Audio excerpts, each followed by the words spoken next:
This is the film show on YouTube. If you're listening to us as early as you can, then it is 5 o'clock on Thursday, the 20th of June, which means the embargo for Child's Play has just lifted, which also means we're probably the first review you'll hear that doesn't end in a lawsuit. So joining us with the privilege of giving us our review is a friend of the show, Van Connor. Welcome back. Pleasure, Liam. How are you doing? I can't complain. I was really nervous, to be honest, going into a remake of Child's Play. I loved me some Child's Play. It was one of my favourite horror series. So I was going into this. I was going to be a stern critic going into this. I'm not going to lie. And does it live up to expectations? So I'm going to undermine this by saying I actually think Child's Play 2019 is a very good movie. Really? I do. I actually watched this and I thought, this is really terrific. This is something unique. This is a great suburban techno nightmare horror thriller. I think it's terrific. It has next to nothing to do with Child's Play, and I don't know why the branding is even on. It's a terrible Child's Play movie, but it's a really good movie. Yeah, so, okay. Does this have any correlation whatsoever with the old series, or is it a complete reboot? It is a complete reboot. There's nothing to do with that. The original stuff, incidentally, hasn't ended. That is carrying on. That's going to television. They're doing, I think it's a 6 or 8 part series just called Chucky. That's going to have the original creator, Don Mancini and Brad Dourif, returning as Chucky. They're going to continue the series as it's been going on sort of direct-to-DVD and cable and on-demand movies the last few years, where it's really been thriving. This, though, is its own thing. Director Lars Klevberg, and this stars Aubrey Plaza as the mum. It stars Gabriel Bateman as the now slightly older kid, and Mark Hamill as the voice of Chucky, but very, very different Chucky. So what's different about Chucky, and what do they get right? What do they not get right?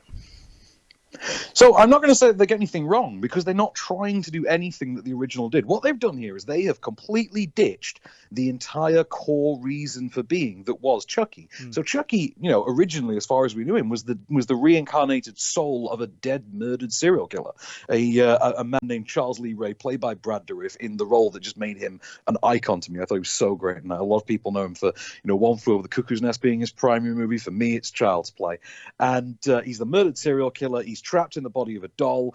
He has to get his soul into a new human body. He attaches himself to a young boy who gets given him as a gift, and that's the original legacy. In this version, though, very much more 2019, this is about a disgruntled Chinese tech company factory worker who basically gets fired from his job and decides he's going to reprogram one of the smart toys his company's sending out and commits suicide shortly afterwards.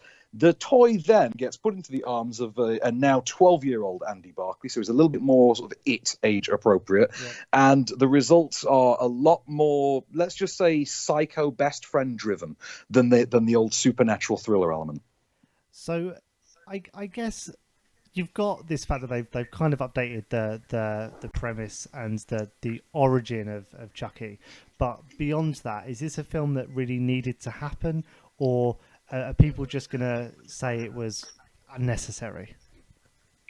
This is the problem, because what you've got here is a movie exactly like the remake of The Italian Job, or the remake of the Italian Job definitely leaps to mind, but also the recent remake of Men in Black kind of got this right. So the idea is you've got a movie that kind of would have worked better as a sequel than actually as anything else. I mean, in this case, as its own thing. So some movies like the Italian Job remake would be better off if they were just a legacy sequel. If the Don Sutherland character at the beginning is Michael Caine, that becomes a better movie. This one, you sit there and you think, we should have removed the branding entirely. This was actually better off and more original as its own thing. If this didn't look like Chucky, if it wasn't physically cognizant that this was Chucky, then you could have just made this look like Marvin the Martian from Hitchhiker's Guide to the Galaxy and basically put this out there as a Black Mirror-style horror thriller, and it would have absolutely killed. The Child's Play branding might actually kill it. So is it more of a thriller, or is it gory? What kind of horror are we talking about here? We are talking about a few good, solid jumps, but it's mostly gore. If you go back to the old school Child's Play, the very first one in, I think, 88 or 87, and you look at the sort of reboot of that continuity, which was Cult of Chucky, Curse of Chucky, sorry, I think, in back in 2015, 16, thereabouts. What they always went for with Chucky was that the character worked best in straight horror form. The idea of lightening him up only came along later. This goes for something more along the lines of, I would say, a even more popcorny take on It. That's kind of what they're going for. They've aimed this. Like Andy Barclay this time around has age-appropriate friends, his own age. They form together as a sort of losers club of their own. Yeah. And it does feel like it's going for It, but with a slightly softer edge. It is very gory, though. Interesting. And I'm gonna reveal a bit of a secret about myself now, because one of the reasons I really got into horror films was because when I was like 5 years old, I remember seeing this paper, this article in this paper that had like copycat crimes of Child's Play, and the only thing that's stuck in my head ever since was this massive picture of just Chucky's face. And as a 5-year-old, that was terrifying. And it gave me nightmares for years. And it took me until I was well into my teens before I could brave ever watching Child's Play, even though the original films were like quite timid. So as far as like being child friendly, obviously it's a horror. But is this something that's going to be nightmare inducing, or is it a little bit cheeky? No, I don't think this is going to traumatize any kids. I mean, there's a lot more. There's a lot more terrorizing to be done in horror movies elsewhere. This, as I say, has a softer edge. If I were actually to compare it to anything, it would be what would happen if you turned Small Soldiers into a horror movie, because that's kind of a lot more like what this plays like. It's very, very much like that. Or if you remember the Futurama episode in which Bender's car starts to fall in love with him and pulls the whole Christine routine, it's kind of like that, but done as a horror movie. It has a serious sense of meta wit about it. It doesn't noticeably reference or make in-jokes about the original Child's Play at all. Like, you compare that to the other film I was thinking of earlier, RoboCop. You compare RoboCop, for instance, and the way that kept taking little jabs at its own original. This does none of that. There is no reference whatsoever. It is its own thing. But I would say go in. This is Small Soldiers with a horror edge. It's not going to keep the kids up at night, though, I don't think. Do you know what I love is that they're releasing Child's Play the same week that Disney are releasing Toy Story 4. So regardless of what your feelings on toys are, there's something for you, you know? Yeah, definitely. I think they've covered the spectrum with that one. And I also like that. See, that's another thing as well. The marketing campaign for this Child's Play remake has featured, Chucky, destroying or mangling the actual characters from Toy Story on it, or thinly disguised versions of, for legal reasons.